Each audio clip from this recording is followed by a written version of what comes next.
समाज का संकल्प होगा कि इसको आगे बढ़ाया जाए तो अगले साल के लिए कार्रवाई होगी। अगर समाज कहेगा कि नहीं नहीं पढ़ना है तो बंद कर दीजिए।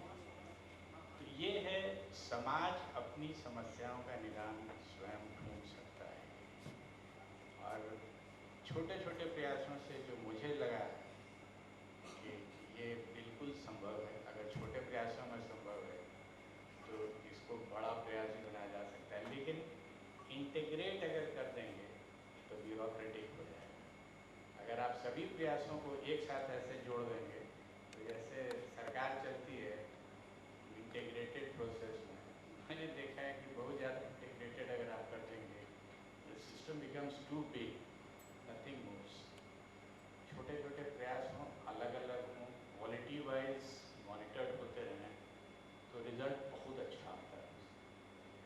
ये मेरी एक भावना थी जो हमने सोचा आपसे मैं शेयर करूँ कुछ करीब 15 साल के तजुर्बे की in the field of what ever I am doing super 30 के माध्यम से।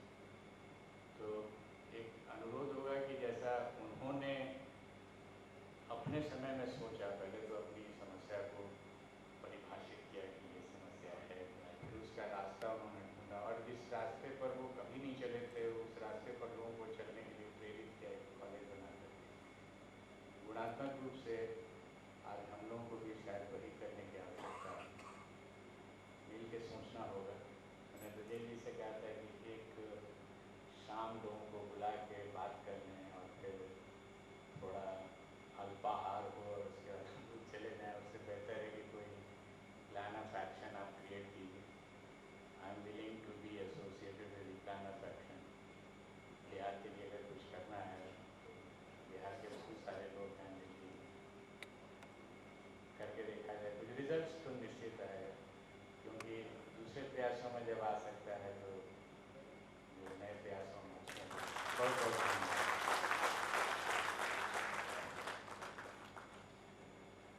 धन्यवाद सर।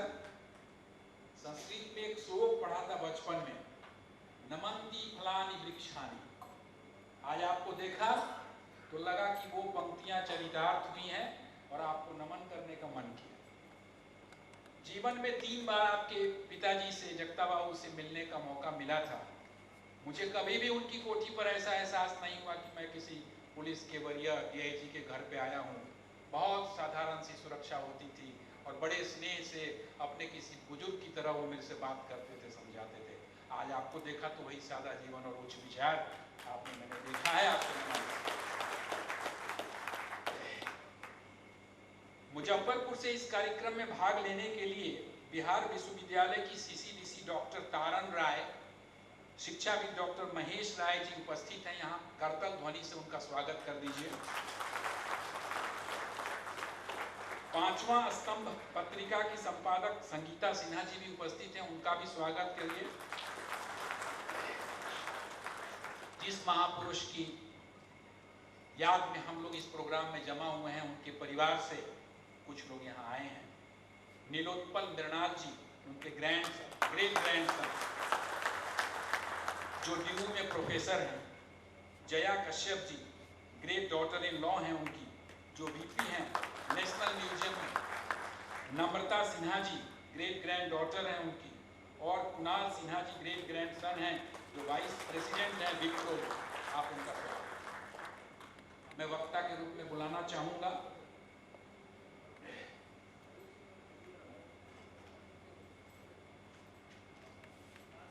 श्री सौरभ शेखर जी को, सहायक निदेशक हैं राज्यसभा। सौरभ। आप सब सुधीजनों को प्रणाम करता हूँ और बाबू लंगड़ सिंह जी की स्मृतियों को नमन करते हुए, मैं स्वयं वहाँ का छात्र रहा हूँ, तो मुझे एक छात्र के माध्यम से, वहाँ से आने के बाद मैं दिल्ली में आया, तो एक छात्र के माध्यम से अपनी जो भावनाएं हैं और अपने जो अनुभव हैं वो आपके साथ साझा करना चाहूँगा। मुझे लगता है कि जहाँ तक प्रतिभा, सीधे विषय पर आए, तो जहाँ तक प्रतिभा की बात है तो बिहार में किसी तरह की प्रतिभा की कमी नहीं है और यह सब जानते हैं। और हम सब यहाँ जो एकत्रित हुए हैं वह कहीं ना कहीं अब उस मिट्टी के प्रति जो अपनी कृतज्ञता है उसको ज्ञापित करने के लिए एकत्रित हुए हैं। जो समाज अपने अतीत, अपनी परंपराओं को भूलता जाता है, उसका विकास अवरुद्ध हो जाता है। और इस आयोजन का उद्देश्य मेरी दृष्टि में यह भी है कि अपने अतीत के आईने में अपने वर्तमान को एक देखने की अगर चुनौतियों की बात करूँ, हमारे लोग कई यहाँ आदरणीय अभयानंद जी बैठे हैं जिन्होंने सारी दुनिया में उनका नाम है और जो काम कर रहे हैं वो, बाकी सब हम अपनी छोटे छोटे स्तर पर काफ़ी लोग काम कर रहे हैं। लेकिन मुझे लगता है कि अंग्रेजी की बात हुई, हमें अंग्रेजी, एक बिहार अंग्रेजी ठीक है, एक विदेशी भाषा है, उसको लेकर के बहुत ज़्यादा सफलता में असर नहीं पड़ता है। लेकिन मैं स्वयं अंग्रेजी का वहाँ से विद्यार्थी रहा हूँ, लंगट सिंह कॉलेज से, और जैसा बताया गया कि राजेंद्र बाबू अंग्रेजी पढ़ा चुके हैं, तो एक ऐसी गौरवशाली परंपरा है। लेकिन ऐसा मेरा अनुभव है कि पिछले कुछ वर्षों के दौरान अंग्रेजी की पढ़ाई में कुछ राजनीतिक कारणों से और बाकी चीज़ों की वजह से वहाँ पर गिरावट आई। इसका असर वहाँ से आने वाले छात्रों पर पड़ता है, उनका कॉम्पिटिटिव एज कहीं ना कहीं उससे प्रभावित होता है। तो मेरा इतना भर कहना है कि अंग्रेजी की पढ़ाई को लेकर के हमारी जो एक चलताऊ चेतना, ऐसा समझते हैं हम बिहार में कि उसकी ज़रूरत नहीं है, उसके बारे में विज्ञान और गणित में तो बहुत काम हो रहा है, उसके बारे में भी एक चेतना बनाने की ज़रूरत है, जिससे कि बिहार के लोग और उनके बारे में जो धारणा है उसको भी तोड़ा जाए। हम सबको मालूम है कि हमारे अंदर ऐसी प्रतिभा है कि हम अगर अंग्रेजी को भी एक चुनौती के रूप में ले लें तो फिर शायद हम सब जगह मुकाबला कर सकते हैं। दूसरी बात, एक हिंदी भाषी राज्य होने के बावजूद हमारे यहाँ उच्चारण की समस्या है। अच्छे भले पढ़े लिखे लोग शायद हम सब हैं, और हम सब उसके कारण कहीं ना कहीं प्रभावित हुए हैं अपने कार्य क्षेत्र में, तो उच्चारण को भी गंभीरता से लेने की जरूरत है और उस पर भी काम करने की जरूरत है। बस इन दो सुझावों के साथ मैं आप सबको में बिहार में एक प्रश्न आया था कि दीवानी और फौजदारी मामले में क्या फर्क है, उसको बताएं। तो हमारे जो छात्र बिहार के हैं उन्होंने लिखा कि दीवानी और फौजदारी में कोई बहुत ज़्यादा अंतर नहीं है। 18 साल की उम्र से कम की लड़की और 21 साल से कम उम्र का लड़का अगर दीवानी हो जाते हैं एक दूसरे के पीछे, तो उनके घरवार में जब घरवाले उनके बड़े लोग आपस में मारपीट करते हैं तो फौजदारी हो जाता है, और वो लोग प्यार में दीवानी हो जाते हैं तो दीवानी हो जाते हैं। तो शिक्षा का स्तर आप सोच सकते हैं कि वर्तमान में पहुंच चुका है। अब मैं बुलाना चाहूंगा श्री सुमित सिंह जी को, ये लोकसभा चैनल के एग्जीक्यूटिव डायरेक्टर है। सुमित सिंह जी।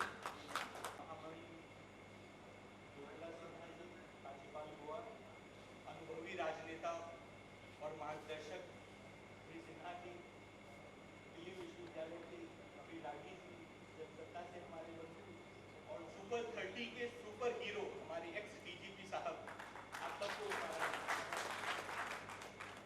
बाबू लंगट सिंह जी ने 1899 में लंगट सिंह महाविद्यालय की शुरुआत करके उसके लिए 1 लाख रुपए का योगदान देकर सिर्फ मुजफ्फरपुर नहीं, समूचे बिहार को, इस प्रदेश को भारत की विश्वविद्यालय महाविद्यालय की जो संस्कृति रही है, परंपरा रही है, उस पर स्थापित किया है।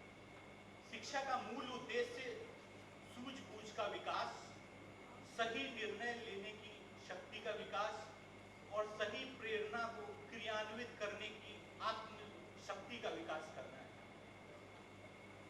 12वीं की परीक्षा के बाद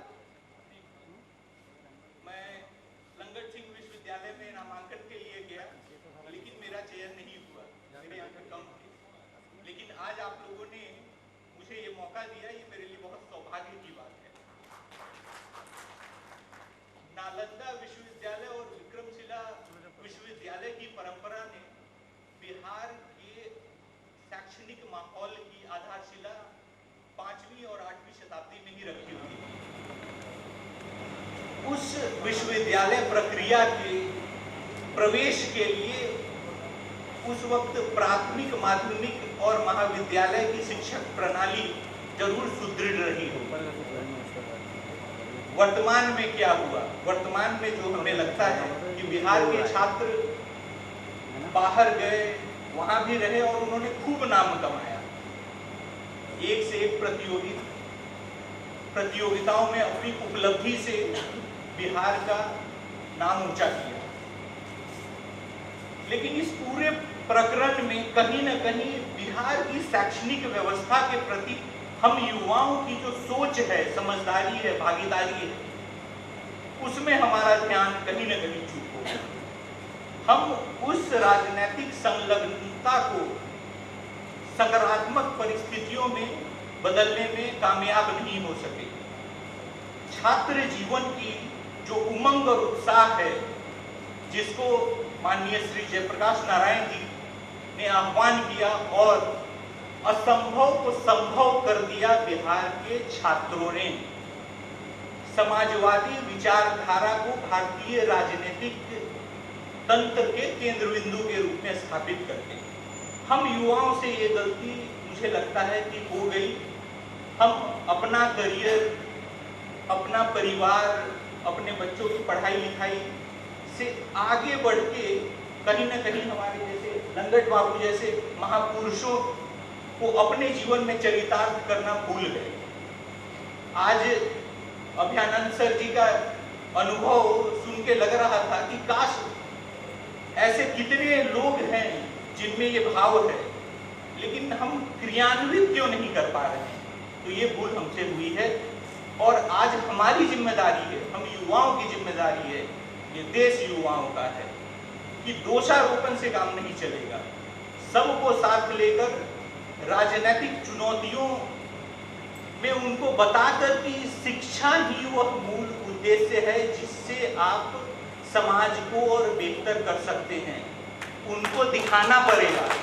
हम सिर्फ दोषारोपण करते रह गए और कहीं ना कहीं बिहारी छात्र तो आगे बढ़ते गए, लेकिन बिहार के अंदर शैक्षणिक व्यवस्था का पतन होता चला गया।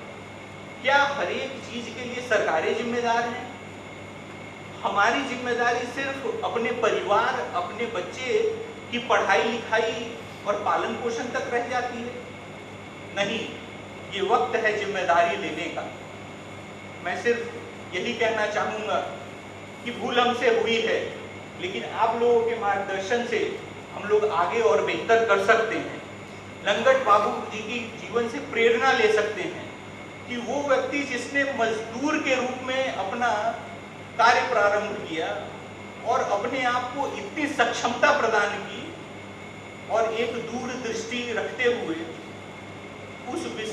उस महाविद्यालय की स्थापना की, जिसके कारण आज हम सब यहाँ पे हैं। सरकार ने प्रयास किए हैं जिनसे संख्याएं बढ़ती हैं, पोशाकें दे रहे हैं, साइकिल आ रही है, संख्याएं बढ़ा रहे हैं, खाने की व्यवस्था हो रही है, लेकिन क्या ये सिर्फ सर होना चाहिए? इन्हीं शब्दों के साथ मैं समाप्त करता हूँ। धन्यवाद। धन्यवाद सर। आपने भी एक छोटा सा उदाहरण दिया, साइकिल आ रहा है, खाना मिल रहा है, कहीं लैपटॉप बांटे जा रहे हैं, शिक्षा के लिए डुबाया जा रहा है। एक छोटा सा इंस्टेंस बताना चाहूँगा। बिहार में एक शिक्षक महोदय महेश जी नाम था उनका, उन्होंने जो खाना मिलता है बच्चों को उसकी बर्बादी होती है बहुत, तो उन्होंने कहा कि कम बनाओ और उससे जो पैसा मिले उस अनाज को बेच करके और बच्चों के लिए कुछ किताब और कुछ पेंसिल और पेन वगैरह जो है सो खरीदा जाए। मगर ऑडिट में फंस गए, उनके ऊपर में चार्जशीट हो गया, उनको सस्पेंड कर दिया गया कि आपने पैसा बचाया तो कुछ और चुराया, कुछ खाया होगा, इस तरह। तो ये सब बातें भी हो रही हैं। मैक्स मुलर ने लिखा था कि हम शिक्षा के माध्यम से भारत को दोबारा जीत सकते हैं। अगर हमारी शिक्षा व्यवस्था नहीं बदली, रोजगारोन्मुख नहीं हुई, किसी कौशल के विकास में सहायक नहीं, के रूप में मैं बुलाना चाहूंगा प्रोफेसर संगीत रागी साहब को।